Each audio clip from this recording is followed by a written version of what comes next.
Morbi city એ division police મથકના બાહોશ અને કાર્યદક્ષ police inspector એચ.એન. જાડેજાની સૂચના અને માર્ગદર્શન હેઠળ મોરબી સિટી એ ડિવિઝન પોલીસ વિસ્તારમાં છેલ્લા 1 વર્ષમાં ખોવાયેલા કુલ કિંમત રૂપિયા આશરે 11.50 લાખના 63 મોબાઈલ શોધી મૂળ માલિકને એક સાથે પોલીસ મથકમાં બોલાવી સુપરત કરવામાં આવ્યા હતા। ત્યારે ખોવાયેલ મોબાઈલ પરત મળતા આમ જનતાને પોલીસની પ્રશંસનીય કામગીરીના ખુલ્લે મને પ્રશંસા કરી પોલીસ ડિપાર્ટમેન્ટનો આભાર વ્યક્ત કર્યો હતો। મોરબી એડિવિઝન પોલીસ સ્ટેશનમાં છેલ્લા 1 વર્ષ દરમિયાનમાં જે પણ લોકોના મોબાઈલ ખોવાઈ ગયેલા એ લોકોની એપ્લિકેશન અહીંયા પોલીસમાં જતી વખતે આપવામાં આવે છે। સરકાર દ્વારા 13 તુષ્કો અર્પણ અંતર્ગત CIR વેબસાઇટ અંતર્ગત પ્રોજેક્ટ અમલમાં મૂકવામાં આવે છે, જેમાં કોઈ પણ મોબાઈલ ખોવાય તો એ નાગરિકો પણ એમાં પોતે બ્લોક મોબાઈલ કરાવી શકે છે અને પોલીસમાં પણ સુવિધા આપવામાં આવે છે કે આવા મોબાઈલ છે એ પોલીસ શોધી શકે। એ અંતર્ગત અમે CIR વેબસાઇટનો ઉપયોગ કરીને કુલ 63 વ્યક્તિઓને આજરોજ મોબાઈલ પરત આપવામાં આવે છે, જેની કુલ કિંમત રૂપિયા 11,51,000 સમથિંગ થાય છે। લોકોને અમારો સંદેશો એ જ છે કે જે પણ આ મોબાઈલ ખોવાય છે એ મોટા ભાગે જે વ્યક્તિઓ લે છે એ બધા બિલ વગરના મોબાઈલ લે છે।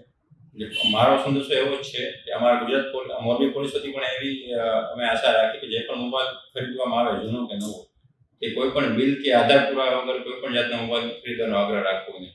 સાહેબ, મારો 31 તારીખે મોબાઈલ ખોવાઈ ગયો હતો માથા પર શાકભાજી લેવા ગયેલા। પછી હું અહીંયા સામે કાંઠે રહું છું। પછી હું અહીંયા તાલુકા પોલીસ સ્ટેશન છે ને ત્યાં ગયો કે સાહેબ તમે છે ને એ ડિવિઝનમાં વયા જાઓ, એટલે હું એ ડિવિઝન આવ્યો અને જમાદાર સાહેબને મળ્યો, બહુ સહકારથી સંતોષકારી મને સાંભળ્યો અને એમને ફરિયાદ લખી।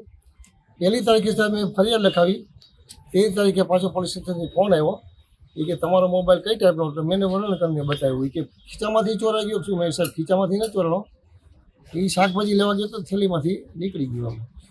પછી પાછો ગઈકાલે ફોન આવ્યો એટલે સાહેબ 1 તારીખે મેં કમ્પ્લેન લખાવી અને સાહેબ કાલે પાછો 17 તારીખમાં 17 દિવસની અંદર મોબાઈલ મને મળી ગયો। અત્યારે સાહેબ આ સંખ્યા જોતા લગભગ 50 ઉપર તો હશે સાહેબ। શું પોલીસ માટે શું તમે પોલીસ સ્ટેશનમાં સાહેબ બહુ સાહેબ પ્રશંસનીય કામગીરી છે। હું અહીંના જે અધિકારીનો પણ સ્ટાફ માનું છું। આ જેટલા બધા મિત્રો છે જેને જોડે કે એના વતી પણ પોલીસ સ્ટેશનનો ખૂબ આભાર માનું છું। પ્રશંસનીય સાહેબ કામગીરી છે। પોલીસની છબી ક્યાંક ને ક્યાંક જે લોકોના મનમાં હોય છે આ જ છબીમાં તમે શું કહેવા માંગશો? એમાં સાહેબ માણસોના બધા એક સરખા તો કાંઈ મન હોતા નથી। હવે એની રીતે બોલે, કોઈ કોની રીતે બોલતા, રાજા રામના વખતમાં રામ નહીં બોલતા હતા, આ તો હળયા કળિયુગ છે એટલે આ તું ચાલો ને એ ઉપર બહુ ધ્યાન હું તો આ લોકોને કહેવા માંગુ છું, એ ઉપર બધું ધ્યાન ન દેવું। પોલીસ ખાતું કોઈ ખરાબ છે નહીં। જો પોલીસ ખાતાની પ્રશંસનીય કામગીરી ન હોય સાહેબ તો તમારા ખાતામાં અત્યારે મોબાઈલ ન હોય। મારી ખોટી વાત છે? બરાબર છે, તમે સહમત છો ને?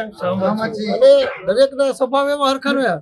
ઘરમાં તમને કોઈ 3 ભાઈ હોય તો બે 3 છે એવા હોય તો શું આપણે ચાલે રાખે એવું? આવું બધું જગતમાં હાલતું હોય છે ને, રામના રાજા વખત હાલે તો એ બધું મનમાં ન લાવવું, પરિસ્થિતિ તમારે એને સહકાર આપવો પડે। બધા તમે એક જ દ્રષ્ટિથી જો પોલીસ ખાતું આમ છે તેમ છે, એ ખોટી વાત છે ભાઈ। તમને એ તમારા મગજમાંથી કાઢી નાખું। પોલીસની કામગીરી બહુ સહકાર, જો તમે સહકાર પાસે એવું છે તમારે એને સહકાર દેવો પડે। તમે એને સહકાર નથી દો, ગાડી રાખવાનો નિયમ આમ હોય અને તમે આમ રાખી દીધો પછી તમે, એ તો ખોટી વાત છે ને। ઓકે, એ પબ્લિકના હાથમાં છે બધું સાહેબ। પબ્લિકે થોડુંક આપણે એકઠી થવું પડે અને પ્રેમ ભાવે